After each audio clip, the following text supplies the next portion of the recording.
በአዲስ አበባ የሚፈጸሙ የዘፈቀደ እስሮችና በሚዲያ ላይ የሚጣሉ ገደቦች እየጨመሩ መሆናቸውን ሪፖርት አስጠነቀቀ።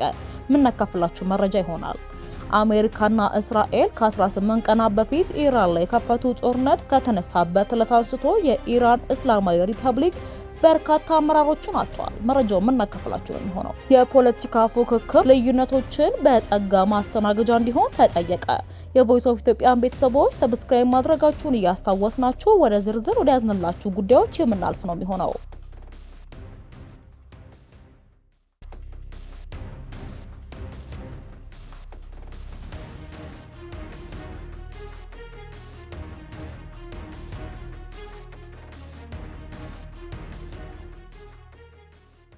በአዲስ አበባ የሚፈጸሙ የዘፈቀደ እስሮችና በሚዲያ ላይ የሚጣሉ ገደቦች እየጨመሩ መሆናቸውን ሪፖርት አስጠነቀቀ።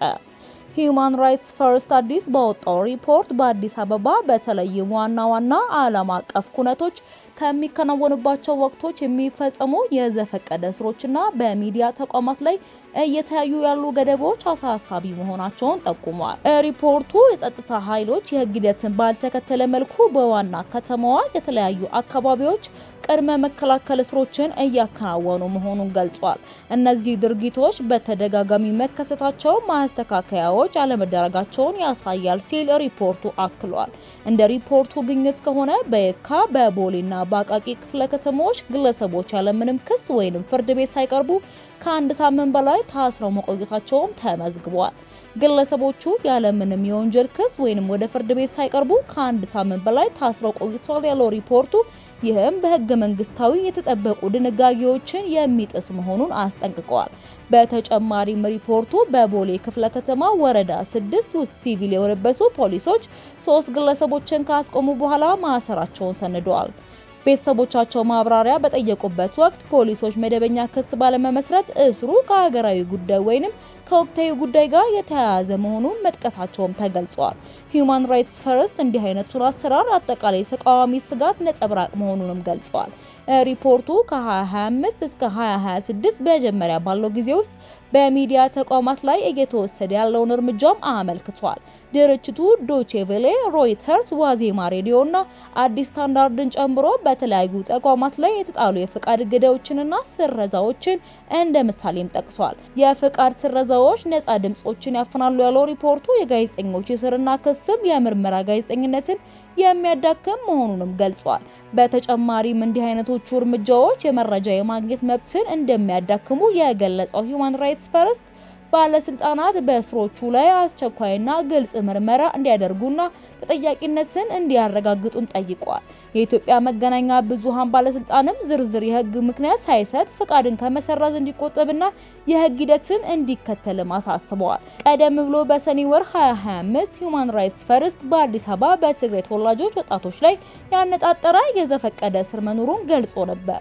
ድርጅቱ ባለስልጣናት ወጣቶችን በማንነታቸው ላይ ብቻ በመመስረት ያለምንም ክስ እያሰሩ መሆኑንም አስታውቆ ነበር። ቀደም ብሎ በሰኔ ወር 2025 ሂዩማን ራይትስ ፈርስት በአዲስ አበባ በትግራይ ተወላጆች ላይ ያነጣጠረ የዘፈቀደ እስር መኖሩን ገልጾ ድርጅቱ ባለስልጣናት ወጣቶችን በማንነታቸው ላይ በመመስረት ያለምንም ክስ እያሰሩ መሆኑን አስታውቆ ነበር። የሂዩማን ራይትስ ፈርስት ዳይሬክተር ተስፋለም በርሄ ለአዲስ ስታንዳርድ እንደገለጹት ድርጅታቸው መጀመሪያ መረጃዎችን በማህበራዊ ሚዲያ ማግኘት የጀመረ ሲሆን በኋላ ላይ ግን የቤተሰቦችና የቀድሞ ታሳሪዎች ምስክርነት በኮተቤ በቃሊቲና በአዲስ ከተማ ክፍለ ከተሞች አሳሳቢ የሆነ የእስር ሁኔታ መኖሩን አረጋግጠዋል። በሪፖርቱ መሰረት አብዛኞቹ የታሰሩት ግለሰቦች በትግራይ ካለው አለመረጋጋት በመሸሽ ወደ አዲስ አበባ ከመጡ ከ56000 በላይ ወጣቶች መካከል ናቸው። ሂዩማን ራይትስ ፈርስት እስሩ የሀገር ውስጥም ሆነ ዓለም አቀፍ የህግ ደረጃዎችን የሚጥስ መሆኑን በመጥቀስ ያለምንም ክስ የታሰሩ ወጣቶች በአስቸኳይ እንዲፈቱና በብሔር ላይ ያነጣጠረ እስር እንዲቆምም ጥሪ አቅርበዋል። ቀደም ብሎም በ2021 የትግራይ ጦርነት ወቅት በአዲስ አበባ በትግራይ ተወላጆች ላይ የተፈጸሙ መሰል እስሮችን ዘግቦ ነበረ። በወቅቱ የጸጥታ ኃይሎች በሰሚትና በመርካቶ አካባቢዎች የመታወቂያ ፍተሻ በማድረግ ከህዝባዊ ወያኔ ወያነ ሓርነት ትግራይ ወይንም ህወሓት ጋር ግንኙነት አላቸው የተባሉ ግለሰቦች በጅምላ መታሰራቸው ይታወሳል። በወቅቱ የተፈጸሙት እስሮች ከጋዜጠኞች ከሚዲያ ባለሙያዎች እስር ጋር የተገጣጠሙ ሲሆን የፌዴራል ፖሊስ ግለሰቦችን በብሔራቸው ምክንያት አላሰርኩም ቢልም የሰብአዊ መብት ተሟጋቾች ግን እስሩ ግልጽ ክስ ያልቀረበበት መሆኑን ገልጸውም ነበር። በ2021 የተፈጸሙ ክስተቶች በአዲስ አበባ ያለውን የህግ ሂደትና የሰብአዊ መብቶች ሁኔታ ለረጅም ጊዜ አሳሳቢ ሆኖ እንዲቀጥልም አድርገውታል። ወደ ቀጣዩ መረጃችን ስናልፍ የፖለቲካ ፉክክር ልዩነቶችን በጸጋ ማስተናገጃ ይሁን። የተለያዩ ሀሳቦችንና ፍላጎቶችን ለማስተናገድ የሚረዳ ምህዳር በሚገባ ማደራጀት ከተቻለ ኢትዮጵያ በልጆቿ ጠንካራ አንድነትና ጥረት ማሳደግ አያቅታትም። ራስን ከማስተዳደር በራስ ከመዳኘት በአፍ መፍቻ ቋንቋ ከመማር ቋንቋና ባህልን ከማሳደግ ጀምሮ ሰብአዊና ዲሞክራሲያዊ መብቶች ህጋዊ ዋስትና እንዲያገኙ ማድረግ ይቻላል። ሀገር በዲሞክራሲያዊና በሰላማዊ መንገድ መመራት እንዳለባት ግንዛቤ በመያዝ በህግ የበላይነት ስር መተዳደርን ቋሚ ባህል ማድረግ ተገቢ ነው። በህግ ዋስትና ያላቸው መብቶች ተግባራዊ ሆነው የመነጋገርና የመደራደር ባህል ሲዳብር ጦረኛና አውዳሚ አስተሳሰብ አፍላቂ ሳይሆን አጥብቆ ጠያቂና ሞጋች ትውልድ መፍጠርም ይቻላል። ለጦረኝነትና ለአውዳሚነት ቅድሚያ የሚሰጠው ለንግግርና ለድርድር ቦታ ሳይኖር ሲቀር ነው። ክቡር የሆነውን የሰውን ህይወት ከመቅጠፍና የሀገርን አንጡር ሀብት ከሚያወድሙ ግጭቶች በመራቅ በሀገር ጉዳይ ሰከን ብሎ ለመነጋገር አማራጭ መፍትሄዎች መፈለግ ያዋጣል። ሁሉም የፖለቲካ ኃይሎች ለልዩነት እውቅና ይስጡ። ኃላፊነት የሚሰማቸው ዜጎች በሀገር ባለቤትነት ስሜት ተንቀሳቅሰው በኢትዮጵያ ምድር አስተማማኝ ሰላም እንዲሰፍን የሚረዱ ሀሳቦችን ያዋጡ። ከጦርነት በመመለስ በርካታ ሰላማዊ አማራጮች እንዳሉ በመገንዘብ ኢትዮጵያ መታደግ ይገባል። ማንም ሰው በቀላሉ እንደሚገነዘበው ሰላም ሲጠፋ እልቂት፣ መፈናቀል፣ ውድመትና የከፋ ድህነት ብቻ ነው የሚገኙት። በሰላማዊና በህጋዊ መንገድ መፈታት የሚችሉ ችግሮች ኃላፊነት በማይሰማቸው ወገኖች እየተጠለፉና አቅጣጫቸውን እየሳቱ የንጹሃን ደም መፍሰስ የለበትም። የጥላቻ ንግግሮች ሀገር መፍታት የለባቸውም። ያጋጠሙ ችግሮች በህግ የበላይነት እንዲፈቱ ኃላፊነት የሚሰማቸው ዜጎች ሁሉ ድምጻቸው ይሰማ። ሀገርን ከጥፋት መጠበቅ የዜጎች ሁሉ ኃላፊነት ነውና የሀገር ጉዳይ ይገባናል የሚሉ ወጣቶች፣ ሴቶች፣ ምሁራን፣ አርሶ አደሮች፣ ሰራተኞች፣ የሀገር ሽማግሌዎች እንዲሁም የሃይማኖት መሪዎች፣ ፖለቲከኞች ወዘተ ከስሜታዊነት ይልቅ በምክንያታዊነት የሚመራ የአስተሳሰብ ልዕልና ይፈጥር ዘንድ ድምጻቸው ጎልቶ ሊሰማ ይገባል። ህዝብን ለማገልገል ስልጣን ላይ ያለ መንግስት ግልጽነት፣ ኃላፊነትና ተጠያቂነት የማስፈን ግዴታ አለበት። ግልጽነት በሀገራችን በተግባር እየታየ ነው ወይ ተብሎ ቢጠየቅ ምላሹ አጥጋቢ አይደለም።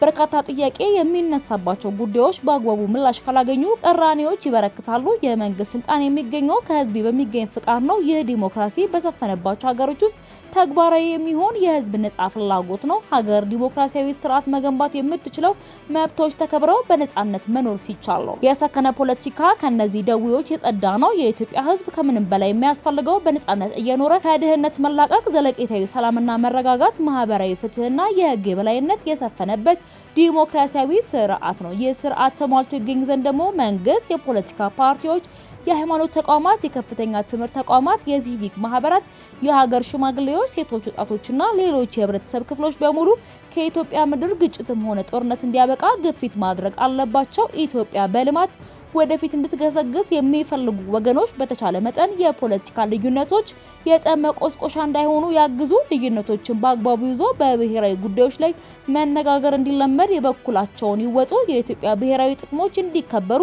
ስክነት ይኖር። የፖለቲካ ፉክክር ልዩነቶችን በጸጋ ማስተናገጃ ይሁን ሲሉ የፖለቲካ ፓርቲዎች ተናገሩ። የቮይስ ኦፍ ኢትዮጵያን ቤተሰቦች ዳግም ሰብስክራይብ ማድረጋችሁን እያስታወስናችሁ ወደ መጨረሻው ዘገባ እናልፋለን። አሜሪካና እስራኤል ከ18 ቀናት በፊት ኢራን ላይ የከፈቱት ጦርነት ከተነሳበት ዕለት አንስቶ የኢራን እስላማዊ ሪፐብሊክ በርካታ አመራሮችን አጥቷል። የቀድሞ ጠቅላይ መሪ አያቶላህ አሊ ሀሜኒና ሌሎች ከፍተኛ አመራሮች የተገደሉበት የኢራን መንግስት አይሁንም ሳይፈረካከስ ያጸፋ ምላሽ እየሰጠ ቀጥሏል። እስራኤልም ከመጀመሪያዎቹ የጦርነት ቀናት በኋላ ረገብ አድጋ የነበረው የኢራን ባለስልጣናትን ግድያ በድጋሚ ቀጥላ በአንድ ቀን ልዩነት ውስጥ 3 ከፍተኛ የደህንነት ባለስልጣናትን መግደሏን አሳውቃለች። 3 ከፍተኛ ባለስልጣናትን መግደሏን አሳውቃለች። ጦርነቱ ከተጀመረበት ጊዜ አንስቶ ምን ያህል የኢራን ባለስልጣናት ተገደሉ? በቅደም ተከተል እንመለከታቸዋለን። በርካታ ኢራን አመራሮች የተገደሉበት ጦርነቱ በተጀመረበት ቅዳሜ ዕለት በተፈጸሙ ጥቃቶች ነው። የካቲት 21 ቀን 2018 ዓ.ም በተፈጸሙ ጥቃቶች ከተገደሉት አመራሮች መካከል እነዚህ ይገኙበታል። የኢራን ጠቅላይ መሪ አያቶላ አሊ ሀሜኒ፣ የመከላከያ ምክር ቤት ጸሐፊ፣ የጠቅላይ መሪው የደህንነት አማካሪ አሊ ሻምካኒ፣ የእስላማዊ አብዮታዊ ዘብ ዋና አዛዥ ሞሐመድ ፓክፑር፣ የመከላከያ ሚኒስተር አዚዝ ናርሳዴ፣ የጦር ኃይሎች ኢታማዦር ሹም አብዱራሂም ሙሳቪ፣ የጦር ኃይሎች ጠቅላይ ኢታማዦር ሹም ጽሕፈት ቤት ኃላፊ ብርጋዴር ጀነራል መሐመድ ሺራዚ፣ የጦር ኃይሎች የስለላ ምክትል ኃላፊ ብርጋዴር ጀነራል ሳላህ ሳዲ ይገኙበታል። የአሜሪካው የዜና ምንጭ አክሲዮስ ያጠናከረው ዘገባ እንደሚያሳየው እስራኤል በመጀመሪያ ቀን ጥቃት የተገደሉትን የመከላከያ ሚኒስተር ተከታው የተሾሙትን ሰይድ ማጂድን ኢብን ኢራዛ ኃላፊነቱን በተረከቡ በሁለተኛው ቀን መግደሏንም ገልጻለች። እስራኤል ትናንት ምሽት በፈጸመችው ጥቃት የኢራን የስለላ ሚኒስተር እስማኤል ሀቲባን መግደሏን የመከላከያ ሚኒስተሩ እስራኤል ካት በዛሬው ዕለት ተናግረዋል። የእስራኤል መከላከያ ሚኒስተር ባወጡት መግለጫ ትናንት ምሽት የኢራን የስለላ ሚኒስተር ካታኢ ተወግሯልም ብለዋል።